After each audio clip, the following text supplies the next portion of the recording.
Saya waktu itu masuk Islam melalui Buya Hamka, kemudian Tahun berapa itu? tahun 81. 81? Iya. Kemudian setelah 3 bulan masuk Islam saya dipanggil, terus dibuatkan syukuran. Dia bilang nanti waktu itu hari Senin saya dipanggil, Kemis syukuran apa? Ya datang aja. Tahu-tahu di situ diumumkan oleh almarhum Buya, beliau mengangkat saya sebagai anak ideologis.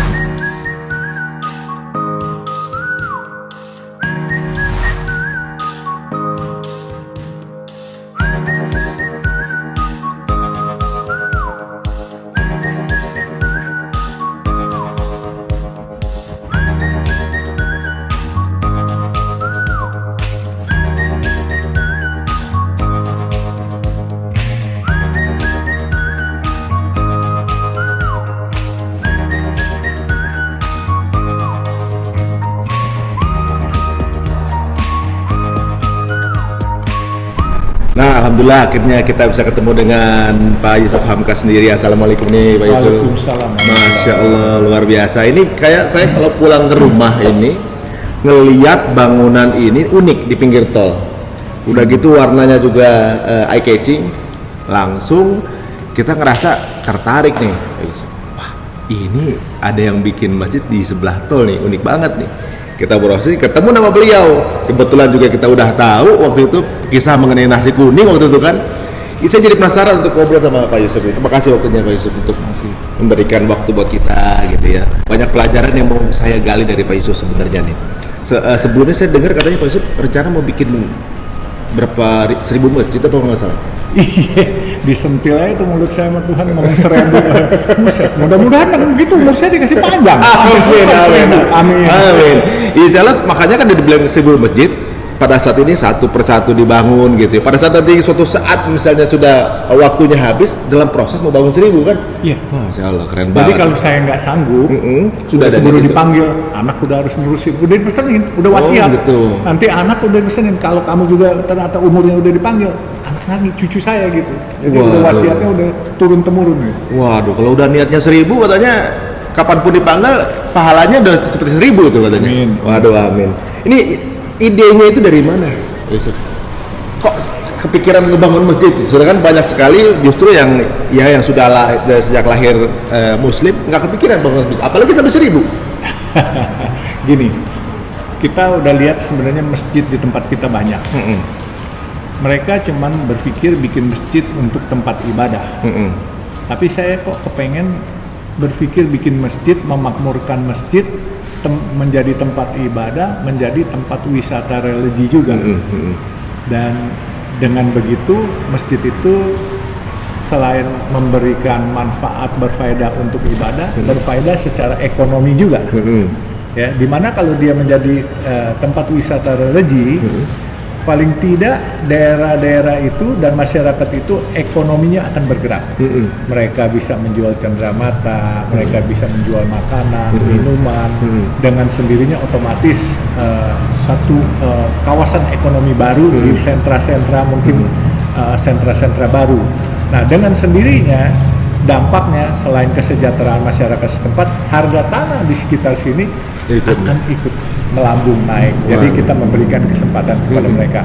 Sedangkan idenya kenapa masjid ini mungkin modelnya berbeda dengan yang lain. Ini semacam oriental look, semacam gayanya Tionghoa, campuran Betawi, ya kan campuran Arab. Di mana kita lihat ada Asmaul Husna berbahasa Chinese, berbahasa Arab, berbahasa Indonesia. Karena ini kita mempersatukan budaya yang ada, budaya Islamnya ya melalui Arabnya, budaya Tionghoanya juga ada, budaya Indonesianya dengan Betawinya. Nah, ini bukan kita mau bikin Cinanisasi, tetapi ini sesuatu yang unik. Kalau masjid ala Timur Tengah ini sudah terlalu banyak, sedangkan masjid-masjid yang ala Oriental ini sesuatu yang selalu menjadi unik dan menjadi tempat tujuan wisata. Nah, alhamdulillah setiap yang kita bikin, baik yang di kolong tol, baik yang di pintu Ancol, baik yang di sini, dan nanti insya Allah akhir tahun yang keempat di depan pintu Sentul Barat, terus kemudian pertengahan tahun depan di depan samping pintu Sentul Selatan, yang kelima, ya kita akan buat terus seperti ini supaya bukan hanya tempat ibadah, tetapi menjadi satu sentra Perekonomian. ekonomi yang baru buat masyarakat setempat. Kita mengajarkan mereka, mendidik mereka supaya melahirkan entrepreneur baru. Dan ini kan UMKM kita selama ini yang menopang negara kita, walaupun keadaan pandemi, keadaan resesi, kita masih bisa survive karena UMKM kita yang kuat. Aduh, Masya Allah. Oh, pikiran sampai ke sana ternyata ya. Dan uniknya teman-teman semua, ini jatuhnya Asmaul Husna berarti ini ya? Iya, ini Asmaul Husna. Asmaul Husna, ada versi tulisan Cinanya, Yes. itu kaligrafi Arabnya juga. Kalau Betul. kita perhatiin disangka itu tulisan Cina, katanya itu adalah tulisan Arab sebenarnya, kaligrafi dengan tonton yang seperti nuansa Tionghoa nih. Iya. Wah, ini saya juga baru pas dibilang tadi Asmaul Husna, saya langsung hitungin, benar nih kayaknya ini. Ini memang ada desainer khusus atau bagaimana nih untuk ini aja? Memang saya memberangkatkan 20 orang tahun 2010 pergi ke Uighur, ke Xinjiang di Cina. Dari 2010 saya udah niat mau bikin masjid, tetapi belum kejadian. Akhirnya kemarin waktu tahun 2017 atau 2018 terrealisasi di kolong tol di daerah Papango. Yang itu di yang Priok gitu ya? kalian lihat, yang di Priok. Terus yang kedua di Ancol itu bantuan dari Artagraha Peduli. Terus yang ketiga di sini di samping tol Desari. Kemudian yang keempat di samping tol Sentul Bogor. Terus nanti yang kelima juga insya Allah dari Artagraha Peduli yang di depan Sentul Selatan itu yang akan membangun di sana. Jadi alhamdulillah ada beberapa pejabat-pejabat tinggi bilang boleh nggak saya ikut bangun gitu. Jadi ini kita memberikan kebaikan dan ketuk tular dan membuat orang iri untuk berbuat kebaikan. Iya, jadi ada dua pejabat tinggi setingkat menteri. Yang satu meminta dibuatkan di Sumedang, tapi belum bisa saya sebutkan namanya. Yang satu lagi mungkin di Bogor. Ini Pak Yusuf sebenarnya tanpa sadar beliau sendiri ini sudah banyak menginspirasi, tanpa beliau berniat untuk menginspirasi sebenarnya. Di wawancara sebelumnya mengenai nasi kuning itu banyak rekan-rekan kita yang akhirnya buka hal yang sama gitu, secara sembunyi-sembunyi. Ibaratnya beliau bisa ngelakuin itu, kok kita nggak, udah menginspirasi banyak orang untuk akhirnya bikin bantuan makanan untuk orang-orang banyak. Ini sebuah inspirasi yang tanpa disadari ya. Dan tadi juga kita dengar bagaimana Pak Yusuf tadi membangun masjid untuk mengangkat perekonomian. Ini persis banget sama sirah Rasulullah ya. Sebelum membuat perekonomian dibangun masjid dulu, maka sekitarnya akan terangkat juga. Ini Pak Yusuf memang sudah ada mempelajari hal itu, apa memang sudah ada polanya seperti itu, atau memang secara nggak sengaja tahu? Nggak sengaja. Nggak sengaja. Semua ini Gusti Allah yang ngatur. Masya Allah. Iya, saya semua jalanin aja. Waktu mau bikin nasi kuning pun saya bicara sama Indah, sama Putri, temen. Ini ada duit 10 juta. Biasanya kita bikin bulan Ramadan karena waktu itu umur saya 60 tahun. Saya niat mau kasih makan orang setiap hari. Karena kenikmatan yang saya peroleh setiap hari, kenapa harus kasih makan orang tunggu bulan Ramadan? Gitu. Nah, iya. Ternyata duit 10 juta itu nggak habis-habis, malah kemarin saldonya masih 400 juta lebih ya. Dari 10 juta? Iya, nggak habis-habis, sudah 2 tahun ya. Nambah lagi ya, ada 436 juta kalau nggak salah saldo. Itu nggak habis-habis. Believe it or not, itu dana nggak habis-habis. Bener ya, memang berarti bang polanya kalau sedekah itu akan dilebihkan gitu ya. Itu kejadian langsung sama Pak Yusuf. The power of sadaqah. The power of sedekah. Jadi bukan teori yang beliau laksanakan, tapi langsung praktek dan akhirnya terbukti juga. Ini ada sebuah kenikmatan sendiri dalam bikin nasi kuning tadi. Nah, nanti kita akan ulas itu juga mengenai bangun masjid nih Pak. Ada kenikmatan apa sih pas ketika bangun masjid? Yang pertama deh, waktu bangun yang pertama nih. Kemudian ketagihan bangun lagi gitu. Kalau bukan karena ketagihan bangun itu terus kemudian nggak mungkin bangun lagi ya, kedua karena kapok lah bikin lagi gitu. Yang pertama kemudian akhirnya kan ada rasa kenikmatan apa yang akhirnya sampai? Sebenarnya masjid saya yang pertama bukan di Priuk, tapi masjid yang Oriental Loop pertama di Priuk. Yang pertama adalah di kampung saya di Samarinda, di pabrik saya. Tapi ya ala masjid kampung lah gitu ya. Nah, itu yang pertama saya bikin. Tetapi kalau di ibu kota saya bikin yang pertama ya di Priuk, di Papango, di kawasan yang paling kumuh di ibu kota, yaitu di kolong tol. Mas Ari kan udah lihat kan, di bagaimana tetangga kita cukup termarginalkan, kesian mereka. Dan ini masjid yang di kolong tol itu jam 10 pagi itu akan ramai oleh anak-anak di bawah 10 tahun yang pulang sekolah, orang tuanya suruh main di sana.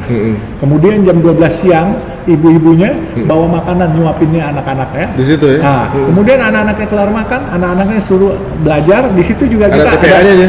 ada di sana ya. Ada TK-nya juga ada di belakang. Terus buat balai rakyat juga ada.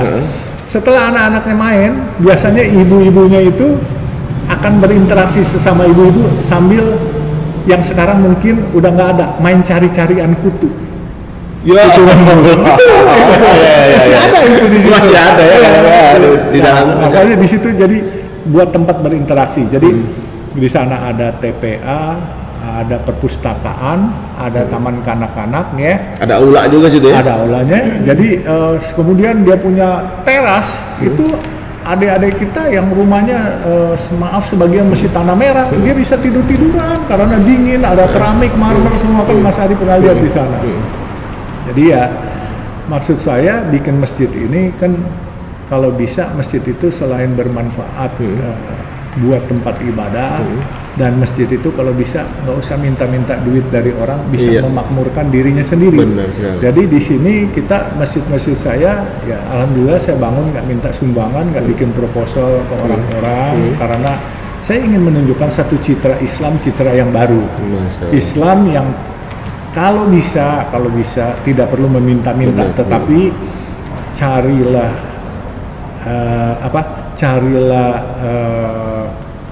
keuntungan betul. Buat agamamu. Benar. Jangan dari agamamu cari keuntungan buat dirimu, gitu benar. Kan?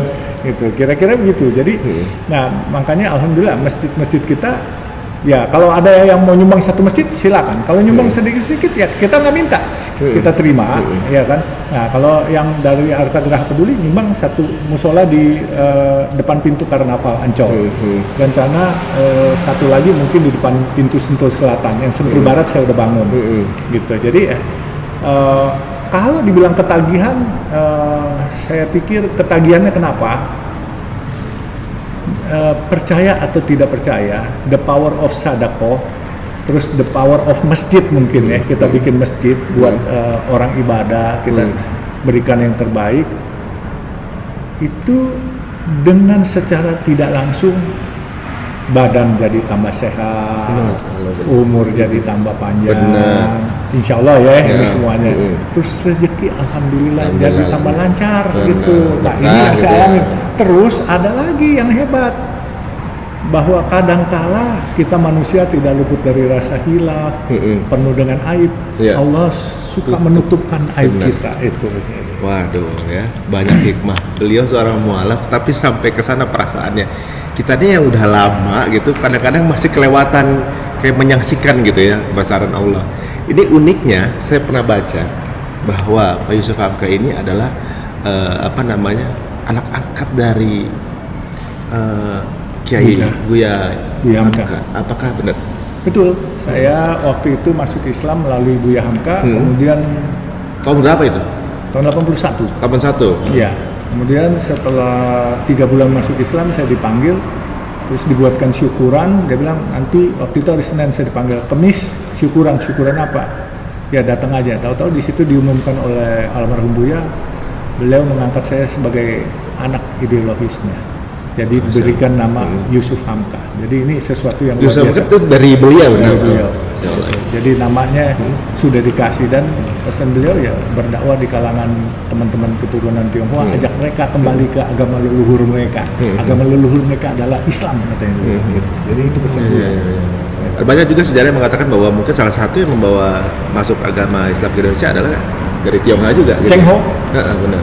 Muhammad Cheng Ho, Sampokong yang di Semarang itu di pesisir pantai utara, betul.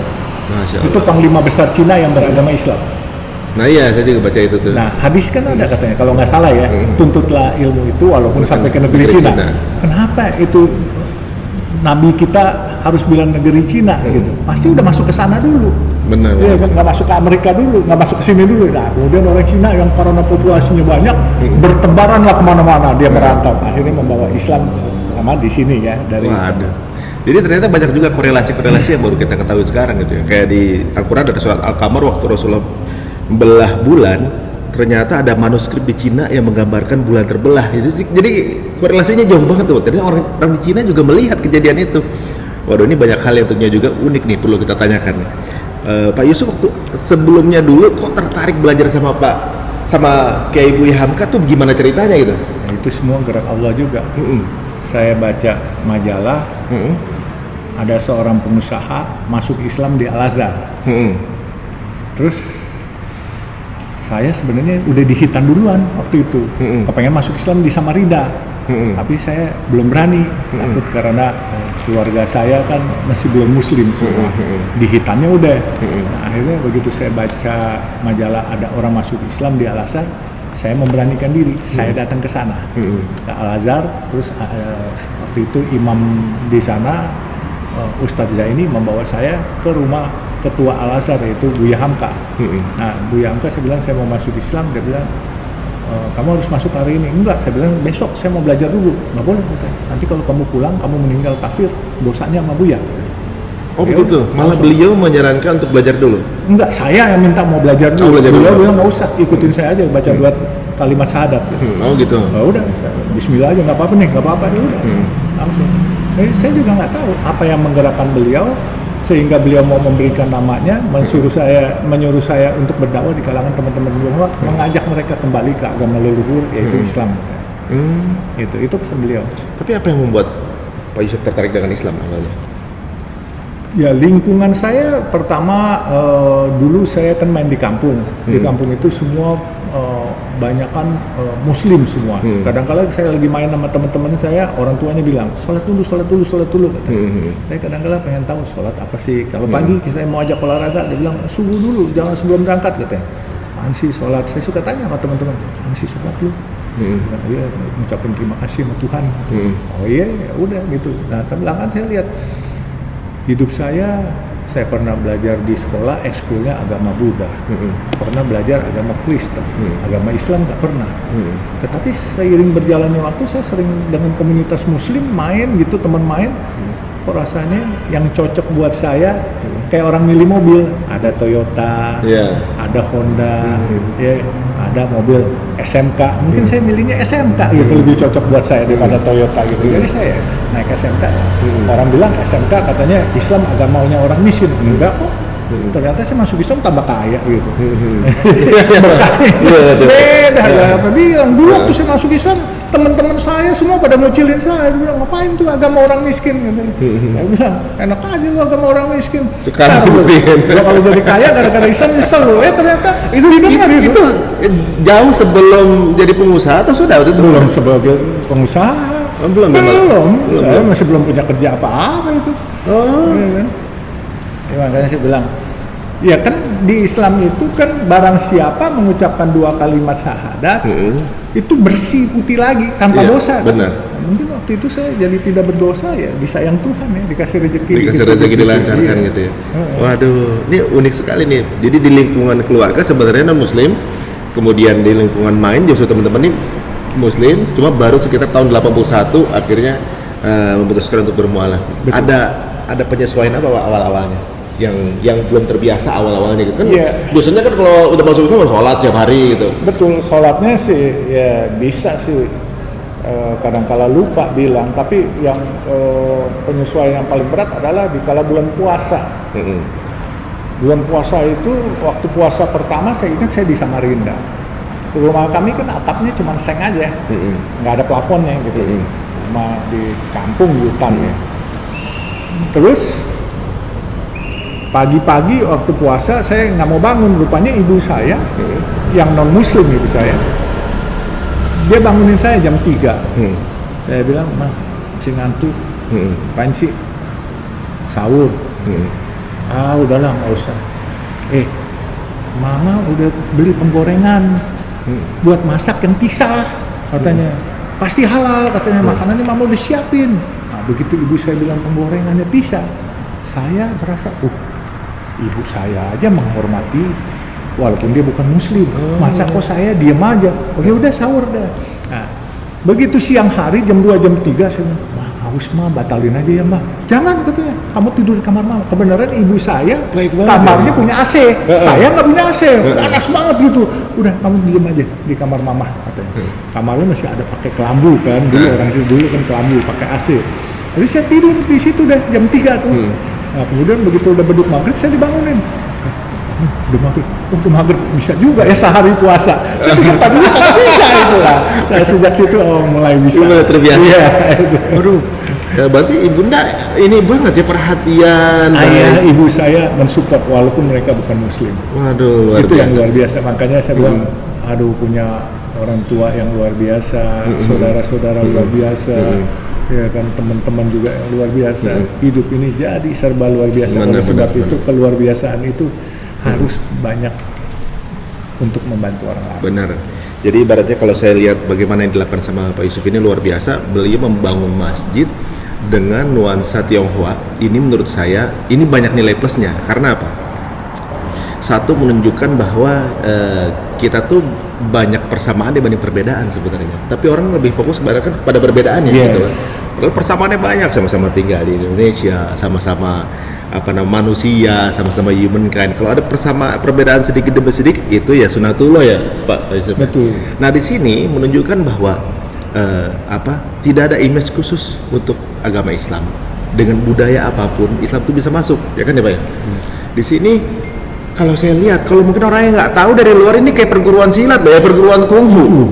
Kemana sih foto yang di sana tuh, ini mah lebih ke perguruan kungfu nih gitu kan. Coba karena fotonya sama Habibnya ke masjid. Nah, di sini apakah ada keinginan juga untuk ibaratnya bahwa penetrasi bahwa Islam itu tidak selalu berkategori dengan suku tertentu, atau justru kebalikannya bahwa suku tertentu berarti bukan Islam, ada kayak gitu apa gimana? Apa ini untuk ini justru kita menunjukkan Islam itu benar-benar universal. rahmatan lil Benar. alamin. Jadi rahmat untuk semua makhluk. Benar. Iya kan? Jadi nggak ada lagi ras itu rasis, nggak ada lagi. Benar. Jadi makanya saya bilang kita harus menunjukkan Islam yang baik, Islam yang benar, dan Islam yang patut dihormati. Benar gitu. sekali. Nah, makanya kita membuat sesuatu yang berbeda. Nah, kita lihat seperti tadi Mas Ari bilang, kok menanyakan nomor telepon saya kok dibagi-bagi gitu. Padahal banyak ini seharusnya ya terbuka aja, nomor teleponnya dikasih aja. Kan kalau memang yang nggak benar ya tinggal ditolak aja baik-baik. Kalau yang benar ya kita ini ya seperti saya bilang, teman-teman banyak yang ya bagaikan ketemu anak hilang ya, anak orang semua kita urusin. Ini anak ya kan, ini salah satunya. Dia orang tuanya kirimin WA, saya teruskan kepada SDM, kepada ini teman-teman yang perlu udah prioritaskan, karena pasti ini gerak Allah, dia mencari saya. Nah, kalau dia mencari saya dulu hidup kan banyak ditolong orang, ya kan. Jadi sekarang ya kalau bisa nolong orang, kenapa enggak? Saya nggak kenal backgroundnya siapa, anak siapa nggak kenal, kecuali yang tadi itu, nah ini anaknya manajer SDM saya, yang tadi itu anak guru tinju saya. Yang ini nggak kenal, anta beranta di mana, kampungnya pun saya kagak tahu, saudara juga bukan, kenal juga kagak, cuman ya udahlah kalau orang namanya dikasih datang sini pasti Allah yang suruh. Waduh, ini teman-teman ada yang unik dari Pak Yusuf ini. Beliau ini pernah nomor teleponnya pernah terpublish di jagat media gitu ya.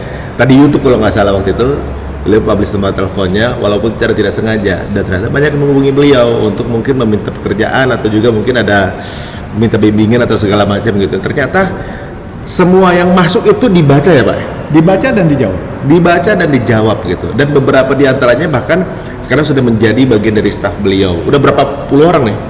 Nggak tahu, pokoknya dari daerah, dari Pekanbaru, dari Jogja, dari mana yang bisa kita bantu dan kadangkala ada orang yang datang minta bantuan. Waktu pandemi kemarin ada yang guru kimia ya, minta ada yang beasiswa, kita bantuin juga. Tapi ada yang BPJS nggak bisa bayar karena istrinya mau operasi, bayarin, saya bilang bayarin, tapi kirim ke BPJS-nya. Kalau uang sekolah bayarin ke sekolahannya. Terus ya ada yang bilang buat minjem karena suaminya angkot ya, terus dianya guru kimia, anaknya mau sekolah nggak ada duit, kasih pinjam, tapi bilang bayar ya 250.000, nggak bayar ya udah nggak apa-apa juga.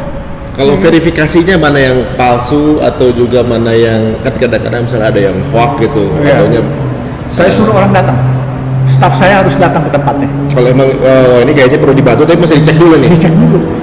Allah kasih tahu surat Iqra bacalah, harus pinter kita. Iya, benar. Kalau nggak pinter dibohongin orang. Benar. Nah, kalau bantu untuk konsumtif saya nggak mau. Nah, Tapi kalau untuk sekolah, untuk makan, bayar listrik, bayar sehari-hari gitu ya. Itu saya makanya mendingan yang sekolah, yang buat makan, yang sakit.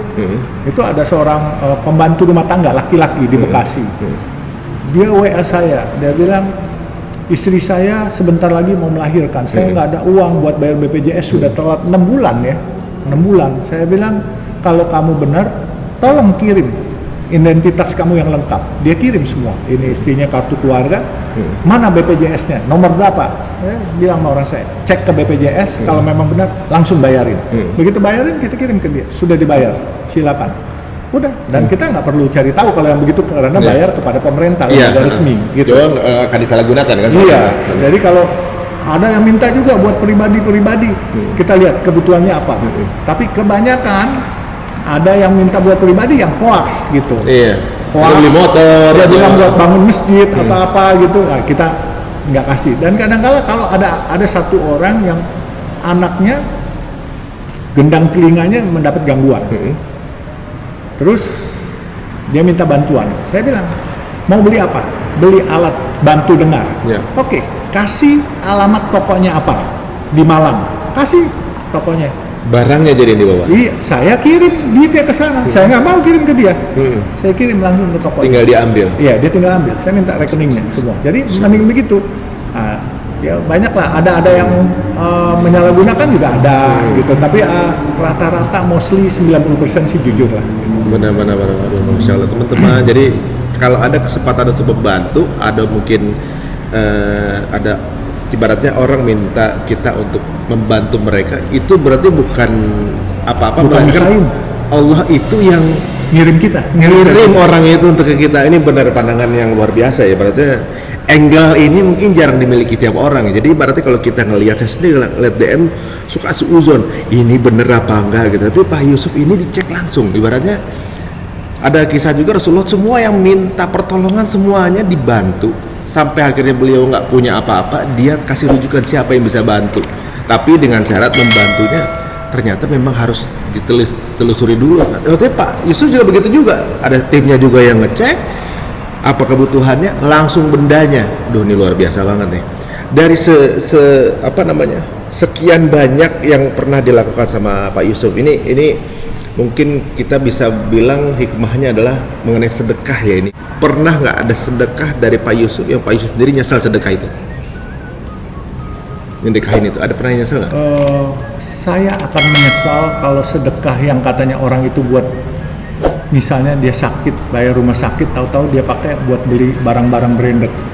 Itu pasti menyesal. Tapi saya nggak tahu lah, saya kadang-kadang suka ngasih, ya udahlah nggak usah dipusingin aja. Tapi kalau satu saat saya tahu kalau tidak pada tempatnya dibuat yang konsumtif, pasti menyesal. Dan menurut saya kalau ada orang-orang yang kontak, yang minta sedekah, apa segala, minta bantuan atau apa itu bukan berarti nyusahin. Itu Allah sayang sama kita, dia kirim ke kita untuk kita bantu. Dengan kita membantu, rezeki kita ditambah puluhan kali dari itu. Jadi misalnya kita kasih dia 1.000, insya Allah kasih dia kita tuh 10.000 minimal, jangan 1 juta. Ini yang saya alamin selama ini. Makin banyak memberi, makin banyak diberi. Ya Allah, itu dia. Jadi kayak Pak Yusuf ini ngasih alasan ke Allah kenapa pantas untuk dapat rezeki banyak, karena memang orangnya sering membantu. Ya ampun, ini kita jadi banyak belajar sama Pak Yusuf. Jadi ibaratnya kalau sekarang nih di rumah langsung ini pasti kalau yang nonton tiba-tiba, wah saya juga kayak perlu kontak juga nih ke Pak Yusuf nih, misalnya gitu. Ibaratnya orang langsung pada tertarik juga nih. Nah sekarang yang ikutan sama Pak Yusuf sendiri, yang Pak Yusuf bilang ini anak hilang, biasanya berkarir di bagian apa? Diletakkan sama Pak Yusuf? Macam-macam ya, ada yang di bagian umum, ada yang di bagian sekretaris perusahaan, ada yang di proyek. Kita kan bangun proyek terus ya. Kita kan ada beberapa Oh gitu. Kita baru dapat proyek membangun jalan tol dari Priuk sampai Pluit nonstop 9,6 kilo. Pluit sampai Priuk nonstop. Jadi triple decker di atas yang sekarang. Yang sekarang berarti yang Atas sekarang atas. ada juga, tapi kan cabang-cabang ini langsung tapi. Iya langsung nonstop.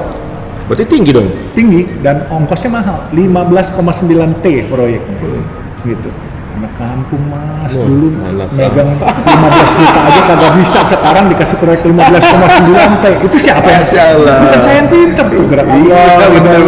keren kan anak kampung, dikasih rezeki kota sama Allah gitu kan. Kayaknya kita udah mulai besok ya cari siapa yang pakai sedekahin yuk. Langsung banyak kepengenan. Kalau mau sedekah jangan pada orang yang kenal aja. Iya, setuju tuh. Benar. Cuman ya harus pinter-pinter gitu. Benar. Bagaimana kita menyeleksinya. Nah, apa namanya selama ini kan kalau saya rasa nih ya mungkin ada pola-pola yang di luar dari kewajaran ya, misalnya orang-orang polanya bisnis tuh harus begini memang ada juga ilmunya pasti Pak Yusuf, tapi ada pola sedekah yang dilaksanakan sama Pak Yusuf yang tentunya juga korelasi dengan rezeki-rezeki yang dapat sama Pak Yusuf sendiri. Nah, apakah bagian dari membangun masjid ini bagian dari rasa terima kasih itu dengan banyaknya rezeki itu atau gimana? Selain bagian dari rasa terima kasih kepada Tuhan dan tentunya ini sebenarnya bernostalgia aja. Dulu saya waktu masih SD, saya suka dagang es mambu, es yang diplastikin ditaruh di termos, terus pedagang asongan yang pakai papan di sini, terus bawa kacang goreng yang diplastikin, kacang goreng kacang tanah. Itu saya sering bawa dagang di Masjid Istiqlal. Dan pada saat itu saya pulang sekolah jam 12 saya langsung ambil dagang. Habis makan saya ambil dagang di tempat ibunya teman saya tanpa sepengetahuan orang tua saya bawa dagang. Nah, dikala saya lelah, saya tidur di emperan Masjid Istiqlal. Sejuk sekali, nikmat sekali itu. Lantainya marmer. Dulu di rumah kita masih tanah merah gitu. Nah, begitu udah habis tidur kita dagang kepada saudara-saudara kita umat Islam yang sholat di situ. Nah, saya sering dikasih tip karena mungkin melihat ada anak Cina dagang gitu ya kan, kesian juga gitu melihat kita. Ya udah, saya dikasih tip. Jadi teman-teman yang dagang ada 5-6 orang. Begitu hitung-hitungan pulangnya untung saya lebih banyak karena saya dapat dikasihanin orang, dikasih tip lebih banyak. Dia kagak. Jadi saya bisa traktir mereka makan. Jadi semua kalau pada habis dagang langsung itu, lu dapat berapa? Ternyata duit saya lebih banyak. Harusnya matematikanya duit modal 10, untung misalnya 5 gitu, 15, tahu-tahu saya bisa bawa pulang 20, mereka rata-rata 15. Lu kok 5? Iya, bos suka bilang ini kembaliannya, udah buat kamu aja kata. Nah, hal ini yang terjadi sekarang kepada saya kadang-kala ya kalau belanja ya udah kasih aja lebihnya gitu. Ya selama nggak nyusahin kita kasih aja lebihnya. Kecil gede ikhlasnya aja hati kasih. Nanti kita ditolong orang. Dulu hidup saya ditolong orang. Dan dulu saya bantu ibu saya dagang nasi kuning. Ibu saya dagang, saya bawain termos nasi kuning yang kiri kanan. Gitu. Jadi ya kita banyak hidup itu dibantu orang. Jadi sekarang refleksi balik ya. Ya kita hidup sekarang dikasih Tuhan lebih baik, kita harus bantu orang. Tadi kalau dilihat tuh teman-temannya itu kalau dengan pola yang semesti dijalani dapatnya cuma 5, gara-gara sering ngasih bisa sampai dapat 20. Berarti kadang-kadang return baliknya tuh kalau sedekah itu jauh lebih banyak. Nah, teman-teman di sini kelihatan ya bagaimana waktu kecilnya Pak Yusuf ini juga ternyata ikutan jualan nasi kuning. Nah, ketika berhasil, beliau juga justru membantu orang merasakan nasi kuning secara mudah dijangkau. Nah, sekarang juga untuk teman-teman juga yang mau mencari tempat peribadatan, sekarang juga dimudahkan juga dengan ada seperti ini. Apalagi ini saya rasa bukan semata-mata membangun masjid aja, tapi beliau karena mengetahui bagaimana impact digital kalau menurut pandangan saya ini suatu tempat itu akan menjadi lebih mudah disukai orang ketika tempat itu eye catching dan instagramable. Ini tanpa sengaja orang ini kayaknya selalu pengen foto kalau ke tempat-tempat seperti ini karena unik kan gitu ya. Dan secara nggak langsung orang jadi menyukai untuk ke masjid gitu kan. Dengan pengen melihat ini pengen foto, sholatnya di situ juga, pahala lagi dapat juga. Jadi multi level pahala didapat sama Pak Yusuf ini. Kalau Pak Yusuf ini sekarang kalau melihat keadaannya, sekarang ini kan mungkin kita nih kadang-kadang sering main sosial media gitu, kadang-kadang mudah terpengaruh gitu ya, ibaratnya gampang ngegas sama saudara sendiri gitu, gimana. Sekarang ini apa sih yang mesti dilakuin sama kita sebagai bangsa Indonesia supaya akur, berbeda pandangan, berbeda keyakinan, atau juga mungkin berbeda suku bangsa adalah hal yang sunatullah gitu. Apa sih saya mau dengar pesan dari Pak Yusuf ini? Ya, satu kita harus sabar, kedua harus toleransi. Ya kan, sabar kita melihat dulu apa maksud dari orang yang ngomong, jangan main ngegas saja. Gitu. Kedua ya, setelah dicerna, ini memang omongan ini untuk melukai kita atau ketidaksengajaan, bisa saja.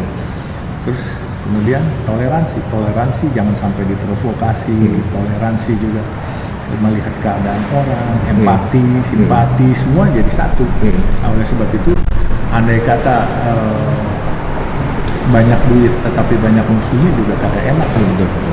Ya alhamdulillah saya ya hari ini sama 30 tahun yang lalu hidup saya sama aja tuh. Pakai celana jin aja dari dulu. Celana jin beli di Bandung 125.000 bisa pakai 10 tahun baru keluar. baju apa? Kadang-kala pakai sepatu kagak pakai kaos kaki, anak kampung ya kan. Makanya saya bilang saya ini anak kampung, lulusan kampung, boleh bilang anak hutan sebenarnya dari Kalimantan Timur. Saya ini dulu hidup saya waktu di Kaltim di Samarinda, tidur saya di atas rakit, di atas sungai saya, di rakit. Jadi bantal saya itu dari traveling bag saya. Minum makan saya, mandi saya, kencing saya, buang air dengan air yang sama, air sungai itu. Tapi airnya ngalir, bersih.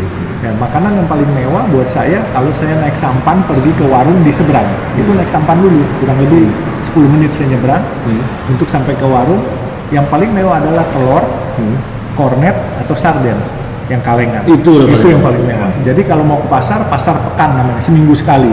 Cuman ada hari Minggu aja. Nah, di mana dulu komunitas Kristen banyak di pedalaman Kaltim, itu mereka biasanya orang-orang Dayak yang jual hari Minggu, jual daging ayam, jual daging rusa, jual daging babi, terus sayur-sayuran. Jadi itu semua berkumpul di pasar pekan gitu.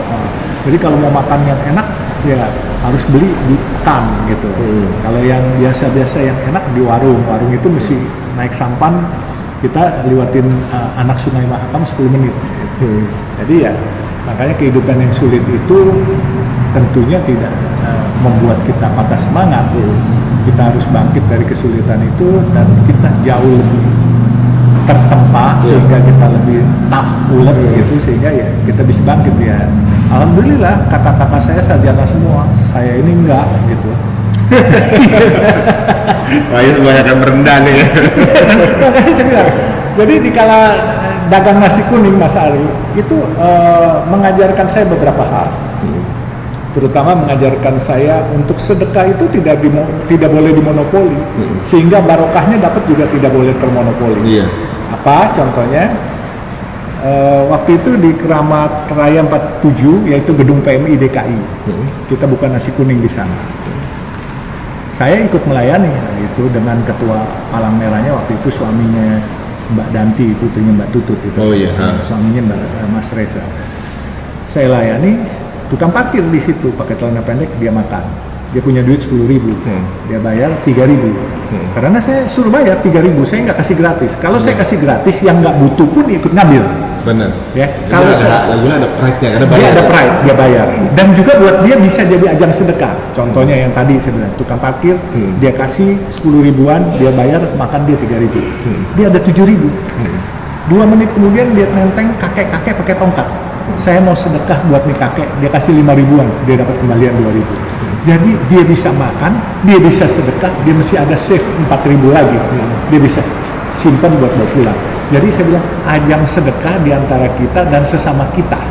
Nah kemudian barokahnya kalau saya kasih gratis, saya monopoli, barokahnya buat saya doang, saya ngasih. Kalau ini mereka bisa ikut ngasih, sehingga barokahnya juga mereka bisa masing-masing dapat. Nah itu, jadi sedekah dan barokah tidak boleh dimonopoli. Oleh sebab itu nggak boleh gratis, harus dijual walaupun 1.000 perak. Nah ini jadi kita jual 3.000 dan kita beli 10.000 dari warung setempat. Jangan dari catering, karena kalau catering mematikan UMKM warung-warung Tegal setempat. Mereka mencari nafkah untuk anaknya sekolah. Kita mau sedekah untuk mendapat barokah. Mereka nggak bisa berkompetisi sama kita, mereka akan mati. Oleh sebab itu berdayakan mereka. Mereka punya makanan kita beli. Ya, mereka hidup. Nah, sesama ini hidup. Fakir, miskin, kaum duafa dan UMKM ikut hidup. Everybody happy. Benar. Setuju ya, Pak. Zaman Rasulullah juga gitu. ketika jual itu nggak gratis, tapi bayar semampunya gitu. Jadi ya tetap harus bayar. Dia menunjukkan bahwa ya orang kalau misalnya gratis sama dia bayar tuh beda. Dia ngerasa ada sesuatu yang dikeluarkan di situ, ada pride. Waduh nih luar biasa ya hari ini kita dapat obrolan yang singkat dan insya Allah barokah, teman-teman, mudah-mudahan menginspirasi tanpa kita sadari bahwa Pak Yusuf ini yang ibaratnya kalau secara finansial ini berkecukupan atau juga mungkin bahkan lebih, yang beliau sendiri cerita bahwa proyeknya tuh nggak ada yang kaleng-kaleng ya, tapi diawali dengan sesuatu yang nggak mudah, sesuatu yang benar-benar butuh tempaan gitu, perjuangan hidup, dan beliau nggak lupa dengan masa lalu itu. Segala hal yang dia lakukan itu dia kembalikan lagi ke masyarakat. Nah, kira-kira ada pesan apa nih Pak Yusuf untuk yang nonton kita nih, kebanyakan keluarga muda atau juga mungkin anak-anak muda gitu. Nah, sekarang mungkin sedang meniti karir, belum sukses-sukses mungkin, masih seret rezekinya gitu kan, banyak. Kalau lihat, wah jangan aja Pak Yusuf udah kaya jadi bisa sedekah karena ada ada hartanya misalnya gitu. Tuh, jadi gini, buat saudara-saudara adik-adik kita yang masih muda, itu pepatah tua masih berlaku. Hemat pangkal kaya itu masih berlaku. Karena saya yang membuktikan. Dulu dikala teman-teman saya memanfaatkan uangnya untuk kemewahan, saya tidak, saya tetap menabung. Saya nabung. Mereka makan mewah, saya makan yang ala kadarnya. Waktu saya sekolah di Amerika, teman-teman saya makan satu kali makan $20. Saya cuma lihat nasi ayam sepotong $3. Saya cukup $3. Kadang-kala saya minta kirimin abon dari negeri tercinta ini. Terus saya makan pakai abon, pagi pakai abon, siang pakai abon, malam pakai abon. Untungnya nggak blow on saya jadi. Jadi pintar. Makan pakai abon.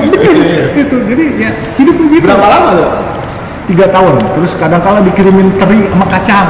Jadi eman-eman pakai nasi putih gitu. Ya udah harus hemat pangkal kaya itu benar, sampai sekarang harus berlaku. Kalau anak-anak kita sekarang punya duit, ada gadget baru, beli. Ada sepatu yang warna bagus, beli lagi. Ya, kalau ngerokok juga pakai yang ngerokok yang kagak ada asapnya juga. Waduh, itu kan mahal-mahal. Iya, nggak ada asapnya. Iya kan? Jadi makanya saya bilang kalau mau konsumtif gampang. Kita kalau keluar duit tuh gampang, ya kan? Tapi kita biasanya kalau keluar duit selalu ngitung. Coba deh percaya. Kalau mau keluar duit, mau beli apa kita ngitung. Tapi kalau rezeki datang, kita gak pernah hitung tuh. Rezeki ngarepinnya 1 juta, tahu-tahu 10 juta. Kita udah lupa tuh, kita kagak hitung. Tapi kalau keluar lebih sedikit, pasti kehitung dan kepikiran. Itu berat. Benar. Jadi makanya saya bilang, saya ini alhamdulillah kemudahan ini dari Allah, bukan dari saya. Saya merasa rintangan-rintangan saya berat dan sulit, terutama terakhir waktu mengambil Citra Marga. Saudari Indah ini ikut lama. Begitu saya masuk, terus baru tahun pertama aja udah digoyang. Terus saya Tahun berapa tuh? Tahun 2012 ya. 2012 saya dijadikan dirut waktu itu sama teman-teman, terus saya digoyang karena saya tidak mau diajak korupsi di dalam, gitu. Jadi mau diganti. Tetapi ya, saya cuma bilang, ya Allah, kalau Engkau izinkan, aku tetap di sini, dan kalau bisa, kalau Allah berkenan, aku pengen jadi pemilik perusahaan ini. Akhirnya pun fayakun. Saya bukan jadi profesional, tapi saya diizinkan Allah jadi pemilik. Alhamdulillah. Cuma 8 tahun ya, 2012 sampai 2020. Dan kami memiliki sekarang Yang dulu pada posisi Pak Yusuf digoyang di situ. digoyang. Sekarang kita 80% ya. Hah? 78. Major 78. Setelah right issue ini, Sebelum right issue 78. ya dia tambah 9% lagi ya. 78 tambah 9. 87%. Major berarti ya. Jadi Unbelievable. Saya sendiri nggak tahu caranya bagaimana, tapi ada aja jalannya. prosesnya tiba-tiba bisa dari sini. Termasuk Indah, bantuin juga. Kita kontan panting kemarin baru dari isu, dan kita akan bayar mungkin minggu depan ya, Senin ya. 13 ini. Itu, jadi dari 78 kita menjadi 87 ya. 87-88 ya. Itu. Unbelievable. Ini perusahaan raksasa, CMMP. buat saya ini Iya, sesuatu yang luar biasa. Kepikir juga kagak. Pemain tol terbesar swasta adalah Citra Marga. Yang kalau BUMN adalah Jasa Marga. Gitu. Jadi ya alhamdulillah kalau total asetnya mungkin ada 40 triliun kali ya dalamnya Citra Marga. Dari orang yang cuma makan abon. Nah, makan abon, makan teri sama kacang. Makan abon, teri sama kacang. Dulu tuh uang jajannya berapa tadi? Awal tadi cerita tadi. Dolar. What? 300? $3. Sekolah itu orang-orang $20. Kita ada dapat $20, uang jajan kita kasih $3, 17-nya kita simpan. Gitu. Orang-orang pas liburan dipakai duitnya buat foya-foya. Enggak, saya ikut liburannya tapi saya nggak foya-foya. Orang beli botol aqua, kita di mesin yang dispenser yang pencet itu, yang nganga doang kata bayar gitu, kita pencet yang dingin-dingin. Itu aja kita minum. Dia kan kalau orang-orang makan nasi mewah-mewah, kita ganjal sama roti aja deh yang murah. Ya udah gitu aja. Nah, makanya hemat pangkal kaya itu tetap masih berlaku. Sekarang bagaimana lu mau kaya kalau lu kagak ada modalnya? Iya benar-benar. Hemat itu buat cari modal. Iya. Modalnya dipakai untuk cari kaya. Gitu.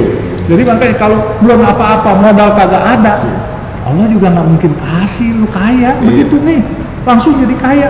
Kan suruh mikir, suruh pinter. Nah, makanya saya uang jajan, uang pemberian orang, uang tip, uang apa, semua keuntungan dikumpulin. Nah, pada satu saat kita manfaatkan dengan tepat, pelurunya tepat, ya akhirnya tuh uang tabungan jadinya ya PT Citra Marga. Masya Allah, tuh bayangin. Pak Yusuf ini ibaratnya tabungannya double ya, tabungan dunianya dari iri tadi, tabungan akhiratnya dari sedekah.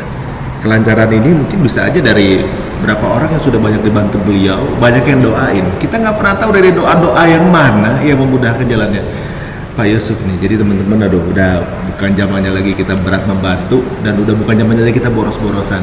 Ini smart spending yang jadi contoh kita langsung di sini. Yang tadinya mau digoyang 2012 sekarang sampai bisa dibilang owning tempat tersebut gitu. Waduh, terima kasih nih Pak Yusuf untuk inspirasi yang luar biasa. Dan satu lagi saya bilangin, nanti selain Masjid di Desari ini, insya Allah kita bikin proyek mengharumkan nama Islam di daerah Krukut. Krukut? Oh, Krukut sini, ya, 5 kilo dari sini. Uh-huh. Bulan kemarin saya baru beli tanah di situ 20 hektar. Itu baik kan? Mau dibangun apa tuh? Buat bikin kayak manasik haji. Jadi kalau adik-adik kita, anak-anak kita liburan, nggak usah ke tempat pariwisata yang tidak mendidik. Nah, kita bikin acara ritual, ada Baitullahnya, ada Gua Hira, ada Mina, semua kita bikin yang miniatur sana. Kita bikin, jadi buat sa'i gitu kan, buat tawaf gitu, itu. Jadi kita akan bikin, ya insya Allah. Jadi yang nggak bisa ke bukan yang nggak bisa ke sono berangkat ke sini. Bukan, maksudnya buat pelepas kangen karena lagi sambil belajar. Bayangin, berimajinasi bener. bahwa tanah suci itu bagaimana. Kan kadang-kadang saudara-saudara kita nih banyak yang nggak punya kesempatan, baik dari segi ekonomi maupun dari segi usia untuk berangkat ke luar negeri. Jadi bisa nanti datang ke sana melihat acara ritual di tanah suci itu apa. Maksudnya tinggal menjalankan di sana. Tinggal menjalankan di sini, nanti kalau pas ada rezeki mereka dan badan sehat, mereka berangkat di sana, nggak perlu pakai guide untuk nuntunin, udah bisa sendiri, kita ajarin sendiri gitu. Soalnya banyak juga saudara kita yang akhirnya ada kalau nggak salah di daerah Semarang gitu ya. Terus maksudnya di apa namanya, karena waduh buat belajar ke sana biar ada feel-nya. Kalau di sini dibangun, Pak, waduh ibaratnya. Itulah kita coba buat sekalian tempat wisata, daripada wisata adik-adik kita ke dunia fantasi yang mana nggak ada segi pendidikannya, juga dari segi agamanya, ini kita kompletin semuanya. Waduh, ini kayaknya jadi ajang untuk teman-teman yang punya ide creativity mungkin bisa share sama Pak Yusuf. Boleh, nanti gambarnya kita minta, master plan-nya teman-teman kita akan lombain. Waduh, kita ajak semua, siapa ayo bikin semuanya. Jadi maksudnya feel-nya nanti seperti kita belajar berada di tanah suci. Waduh, ini luar biasa nih. Siapa tahu nanti Pak Yusuf juga gambarin, Pak Rasulullah tuh seperti apa sih bentuknya? Waduh, tambah kangen lagi. Insya Allah, ini masukan yang bagus. Masukan yang bagus. Orang bisa kebayangin, bisa nangis. Waduh, dulu cuma segini doang gitu, bisa sampai penyebaran sampai ke Indonesia dari rumah sekecil itu gitu. Waduh. Dan yang tadi saya harus masukin juga, selain rumah Rasulullah, perjalanan Islam masuk ke pesisir pantai utara yang dibawa oleh Cheng Ho. Nah, itu itu kita juga. akan bikinin tempat Jalur sutra.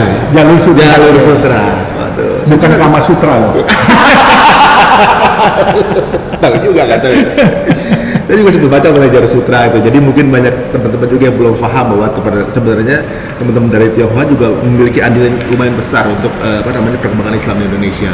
Dan juga para wali juga keluarganya juga ada juga Wali Songo ada yang dari Cina, Putri Campak, dan Habibie punya statement dan Gus Dur bilang bahwa orang Cina yang bawa Islam masuk ke pesisir pantai utara itu sejarah dan itu true betul gitu. Jadi makanya kalau ada orang Islam dibenturkan sama orang Cina, kayaknya ini salah. Iya, karena mungkin lupa dengan membaca sejarah Ya. gitu, bagaimana sebenarnya saat dulu tuh banyak keindahan yang terjadi antara waktu kalau nggak salah itu sama keluarga wali yang keturunan Turki atau Timur Tengah gitu menikah dengan yang dari Cina, juga ada juga mereka kemudian jadi keluarga wali gitu. Itu masya Allah ceritanya tuh, andai anak milenial sekarang udah tahu itu, paham itu, maka nggak akan ada friksi-friksi yang ibaratnya berbeda gitu. Tapi kita harus yakin bahwa anak-anak sekarang tidak akan kedepannya nggak akan ada friksi dan kita harus united, kita harus Itu bersatu. udah waktu. Bersatu kita teguh, Udah bercerai waktunya. kita runtuh. Benar. Bukan bercerai kita kawin lagi bos, nggak boleh. Dan satu lagi, saya juga unik juga kadang-kala pikir-pikir rezeki yang dari Allah berikan ini bukan hanya materi bos. Benar. Saya sekolah kagak tinggi, university kagak lulus. Saya pernah jadi staf khusus Menteri Sosial dan saat ini masih berjalan saya staf khusus Menko Perekonomian. Anak kampung mas. Lumayan, Tapi Mas. kan udah teruji dan terbukti gitu. Waduh. Siapa tahu jadi inspirasi teman-teman semuanya yang sekarang ini masih berpeluh-peluh, masih dipanas-panasan, masih kerja keras belum ketemu ini jalur suksesnya. Beliau ini dari naik perahu untuk cari makan. Jadi nggak ada yang nggak mungkin teman-teman semuanya, asal kita persistence, Allah yang ngasih jalan. Jangan lupa sedekah juga ya. Dan ada tahapannya. Kalau kita mau sukses, pertama kali kita dari remaja sampai umur 20 kita disuruh sekolah. Setelah disuruh sekolah, kita harus mempergunakan otak kita dan otot kita untuk cari harta. Tapi kita harus ada target. Otot dan otak dipakai hanya sementara. Setelah otot dan otak dipakai untuk cari nafkah, nanti tinggal ototnya nggak dipakai lagi, otaknya yang dipakai. Nanti setelah otaknya udah nggak dipakai lagi, harus hartanya dipakai untuk mencari harta. Tahapannya gini kan, kalau kita baru selesai sekolah, kita Masih kuat semua tuh. kerja ke proyek, kita pakai otak kita pakai otot kita. Nanti setelah kita kumpul banyak, tinggal otaknya kan udah nggak kuat, berkurang. ya kan kita udah punya keluarga, punya anak, nah, otaknya. Nah kita harus punya target. Setelah otak kita mencari uang buat kita harus kumpulin nih uang. Uang ini harta kita. Harta kita ini harus bisa cari uang sendiri. Jangan pakai kita lagi, pakai otot atau otak lagi gitu. Langsung uang cari uang. Nah, ini harus menjadi cita-cita anak-anak kita, adik-adik kita. Jangan sampai tua otot atau Masih otaknya otot dipakai. aja gitu. Harusnya uang kita cari uang, uang kita cari uang, harta kita cari harta gitu. Jangan otot yang dipakai. Kalau itu otot, akhirnya sedekahnya kurang. Tapi kalau uang cari uang, nanti sedekahnya bisa banyak. Iya, karena dikeluarin lagi masa depan. Waduh teman-teman, ini kayaknya di perbincangan ini udah banyak catatan kita nih yang bisa diambil.